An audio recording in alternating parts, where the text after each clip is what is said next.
Good morning पिलामाने चलतु संजोग education institute को आपण को स्वागत। आज आम जाना सामाजिक प्रथम पाठर किसी मोस्ट इम्पोर्टेंट प्रश्न गुड़ाक जहाँकि आमर OAB एंट्रांस एग्जाम रे आसुची। देखंतु केउटी भल गुण ऑप्शन दीची अन्य मानक सहित मिलमिशि चलवा, उच्च स्वर रे टेलीविजन लगाइबा, ट्रैफिक नियम न मानि चलवा, नियमित पढ़ा न करिबा। ए भितरु कोउटा हबो भल गुण? अन्य मानक सहित मिलमिशि चलवा। केउटी भल काम? निशाद्रव्य सेवन करिबा, निशाद्रव्य सेवन करी गाड़ी चलाइबा, प्लाटफर्म टिकट न करी प्लाटफर्म को जिबा, टिकट करी ट्रेन रे यात्रा करिबा। ए सब भल गुण कोउटा? टिकट करी ट्रेन रे यात्रा करिबा। देख नेक्स्ट प्रश्न, केउटी अपराधमूलक कार्य नुहे? चोरी करिबा, डकायती करिबा, मारपिट करिबा, अन्य को यथाशक्ति साहाय्य करिबा। ए भितर केउटी अपराधमूलक कार्य नुहे?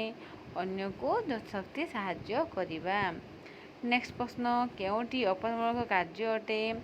बिना टिकट रे ट्रेन बा बस जिबा आसिबा करिबा, गछ लगाइबा, तार जत्न नेबा, घर बाहर विद्यालय परिष्कार रखिबा, जो दिनर कार्य को परदिन को न रखी से दिन ही करिबा। ए भितर कोउटा अपराधमूलक कार्य अटे?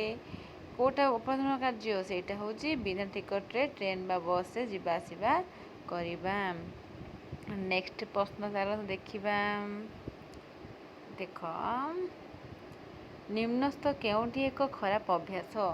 गछ लगेଇବା, बंधुଙ୍କ घर को छुट्टी रे बुली जिबा, पढ़िबा समय टेलीविजन देखिबा, नियमित मन दे पाठ पढ़िबा। ए भितर कहिला पिला माने केउटी खराब अभ्यास? खराब अभ्यास हेउची कोन? जल्दी कुह। खराब अभ्यासटा कोउटा? पढ़िबा समय टेलीविजन देखिबा। केउटी भल अभ्यास? देख जोरे रेडियो चलाई बजाइबा, घरे बा बाहर जोरे पार्टी करिबा, बेसी जोरे शब्द दे टेलीविजन देखिबा, कहार असुविधा न होबा पाई भली कार्य करिबा। ए भितर भल अभ्यासटे कोउटा? कहार किसी असुविधा न होबा भली कार्य करिबा। नेक्स्ट देख केउटी मंद अभ्यास? देख ठीक समय टिकस देबा। ऑप्शन नंबर ए ठीक समय टिकस देबा, ऑप्शन बी टायर जाली रास्ता अवरोध करिबा, ऑप्शन सी नियमित विद्यालय को आसिबा, ऑप्शन डी प्रार्थना सरिया पर धाड़ी करी श्रेणी को जिबा। ए भितर मंद अभ्यासटा कोउटा पिला माने? ऑप्शन नंबर बी टायर जाली रास्ता को अवरोध करिबा। ए सब प्रश्न गुड़ाक भल भाव में मन रखिबो। तुमर एंट्रांस एग्जाम निश्चित ए भितर बहुत गुड़ाक प्रश्न आसीबो, जहाँकि तुम भलसे पढ़े द्वारा कौन आंसर लिखिपार। नेक्स्ट देख केउटी भल व्यवस्था? दिन रे आवश्यक न थाई बिजुली बत्ती जालिबा, गुरुजन मानक सम्मान प्रदर्शन करिबा, सांग पिलांक सहित गंडगोल करिबा, रास्ता कड़े झाड़ा परिस्रा करिबा। ए सब तो भल व्यवस्था कोउटा? ऑप्शन नंबर बी गुरुजन मानक सम्मान प्रदर्शन करिबा। नेक्स्ट केउटी भल काम? कुह पिला माने। देख केउटी भल काम? नियमित विद्यालय को जिबा, श्रेणी गृह को अपरिष्कार करिबा, परिस्रागार रे परिस्रा करिबा पूर्व परे पानी न ढालिबा, ठीक समय विद्यालय न पहुँचवा। ए भितर कोउटा भल काम? नियमित विद्यालय को जिबा। देख पिला माने केउटी भल काम नुहे? घरे भाई भौणी सांगरे कली करिबा, धीरे धीरे कथबार्ता करिबा, अन्य अजाणत कौन जिनस न आनिबा, अपराधी को घृणा न करी अपराधी को घृणा करिबा। केउटी भल काम नुहे?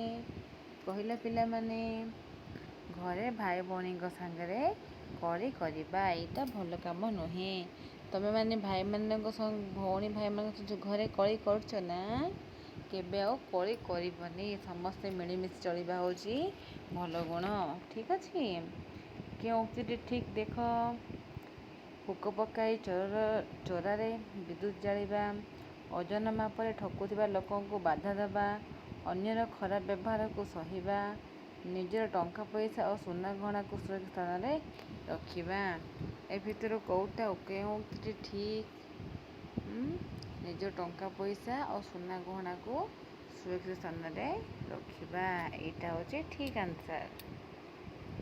ଦେଖ କେଉଁଠି ଭଲ କାମ ନୁହେଁ ଅପରାଧୀକୁ ଉତ୍ସାହିତ କରିବା, ଅପରାଧୀକୁ ବୁଝାଇ ଭଲ ବାଟକୁ ଆଣିବା, ଅପରାଧୀକୁ ତା ମନ୍ଦ କାର୍ଯ୍ୟରୁ ନିବୃତ୍ତ କରିବା, ମଦ୍ୟପକୁ ମଦର କ୍ଷତିକାରକ ଦୋଷ ବୁଝାଇବା। ଏ ଭିତରୁ କେଉଁଠି ଭଲ କାମ ନୁହେଁ ଅପରାଧୀକୁ ଉତ୍ସାହିତ କରିବା। ଏଇଟା ହେଉଛି ଆନ୍ସାର୍। ନିମ୍ନସ୍ଥ କେଉଁଠି ଏକ ଭଲ ଅଭ୍ୟାସ? ଦେଖ ଅପସନ୍ ଏ ରାସ୍ତା ମଝିରେ ସାଇକେଲ ଚଳାଇବା, ଧୂମପାନ କରିବା, ପ୍ରତିଦିନ ସିନେମା ଦେଖିବା, ଅନ୍ୟକୁ ଶୁଣିବାରେ ବାଧା ନ ହେବା ଭଳି ଗୀତ ବୋଲିବା। ଅପସନ୍ 13 ନମ୍ବର ଆନ୍ସର୍ କ'ଣ ହେବ? ଅନ୍ୟକୁ ଶୁଣିବାରେ ବାଧା ନ ଦେଇ ଭଳି ଗୀତ ଗାଇବା। 14 ନମ୍ବର କେଉଁଠି ଭଲ ଅଭ୍ୟାସ ନୁହେଁ? ଛୁଟିରେ ବନ୍ଧୁ ଘରକୁ ବୁଲିଯିବା, ଜୋରରେ ମାଇକ୍ ନ ବଜାଇବା, ରାସ୍ତା କଡ଼ରେ ଗଛ ଲଗାଇବା, ବିଦ୍ୟାଳୟ କାନ୍ଥରେ ଗାରେଇବା। ଏ ଭିତରୁ କେଉଁଟା ଭଲ ଅଭ୍ୟାସ ନୁହେଁ?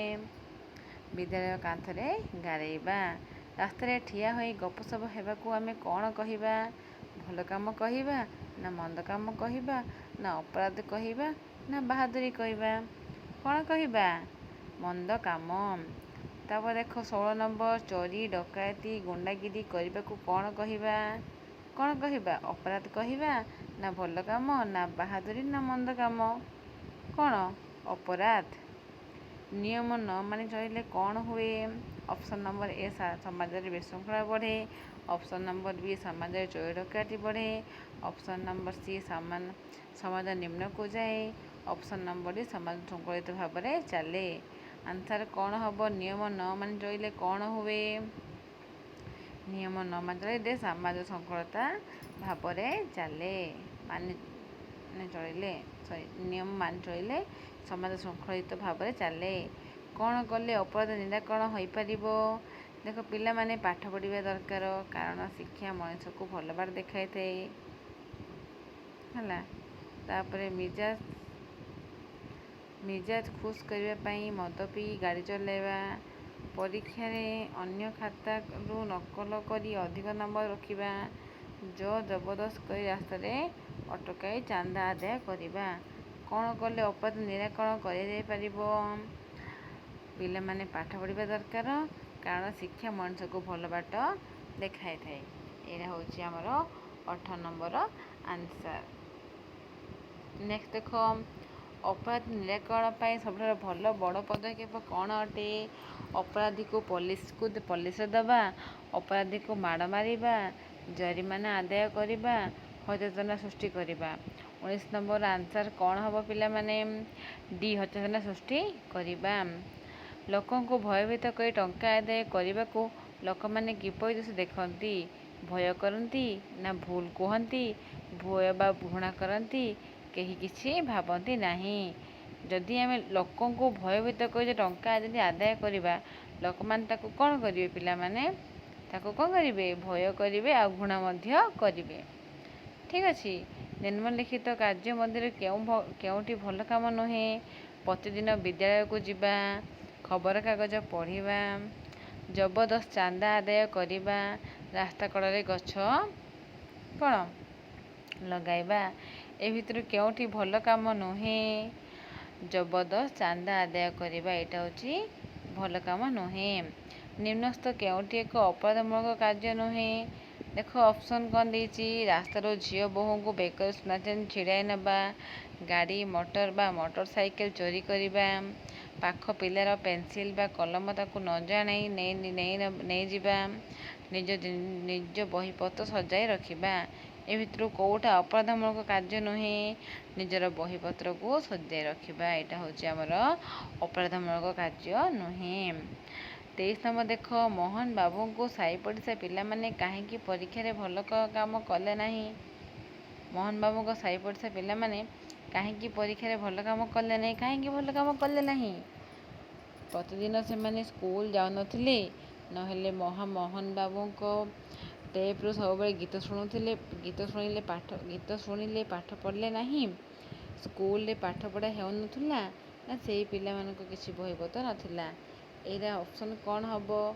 ବି ମୋହନ ବାବୁଙ୍କ ଟେପ୍ରୁ ସବୁବେଳେ ଗୀତ ଶୁଣୁଥିଲେ ଆଉ ପାଠ ପଢ଼ୁନଥିଲେ। ସେଥିପାଇଁ ମୋହନ ବାବୁଙ୍କ ସାହି ପଡ଼ିଶା ପିଲାମାନେ ପରୀକ୍ଷାରେ ଭଲ ମାର୍କ ଆଣିଲେ ନାହିଁ।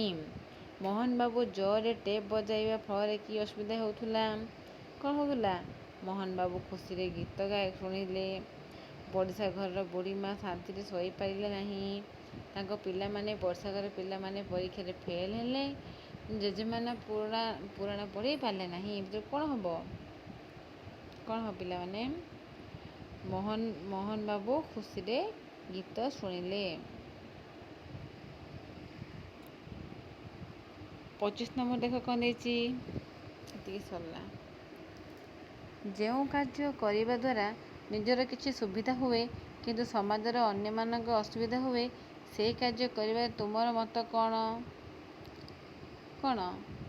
ଯଦି ମନେକର ଯେଉଁ କାର୍ଯ୍ୟ କରିବା ଦ୍ୱାରା ନିଜର କିଛି ଅସୁବିଧା ନାହିଁ କିନ୍ତୁ ସମାଜର ଅସୁବିଧା ଯଦି ହେଉଛି, ସେ କାର୍ଯ୍ୟକୁ ଆମ ମତ କ'ଣ? ସେଇ କାର୍ଯ୍ୟକୁ ଆମେ କରିବା ନାହିଁ। ତ ଅପସନ୍ ନମ୍ବର ବି ହେଉଛି କରିବା ଉଚିତ ନୁହେଁ। ଆଜି ମୁଁ 25ଟା ତୁମକୁ ମୋଷ୍ଟ ଇମ୍ପୋର୍ଟାଣ୍ଟ ପ୍ରଶ୍ନ ଗୁଡ଼ିକ କହିଲି। ଏ ଭିତରୁ ଆଦର୍ଶ ବିଦ୍ୟାଳୟରେ 6th ଏଣ୍ଟ୍ରାନ୍ସରେ ବହୁତ କିଛି ପଡ଼ିପାରେ ମଧ୍ୟ। ତୁମେ ସମସ୍ତେ ଡେଲି ସକାଳେ ମର୍ଣ୍ଣିଂରେ କ୍ଲାସ୍ ହେଉଛି, ଲାଇଭ୍ କ୍ଲାସ୍ ମଧ୍ୟ ଆଗକୁ ହେବ। ତ ସମସ୍ତେ ଭଲସେ ମନ ଦେଇକି ପାଠ ପଢ଼। କିପରି ତୁମେ ଆଦର୍ଶ ବିଦ୍ୟାଳୟ ପାଇବ, ସେଇଟା ହେଉଛି ମେନ୍ ଇମ୍ପୋର୍ଟାଣ୍ଟ ଥିଙ୍ଗ। ଠିକ୍ ଅଛି? ସମସ୍ତେ ପୁରା ଧ୍ୟାନ ମନ ଦେଇକିରି କେମିତି ପାଠ ପଢ଼ିଲେ ମୁଁ କେମିତି OAVରେ ଏଣ୍ଟ୍ରାନ୍ସରେ ପାଇଯିବି, ଏଇଟା ମନରେ ଏକାଗ୍ର ମନରେ କରିକି ପାଠ ପଢ଼ିବା ଆବଶ୍ୟକ ଅଟେ। ଠିକ୍ ଅଛି? ଓକେ ପିଲାମାନେ, ବାଏ। ନେକ୍ସଟ କାଲି ପୁଣି ଆମେ ସାମାଜିକର 2nd ଚାପ୍ଟର ପଢ଼ିବା। ଠିକ୍ ଅଛି?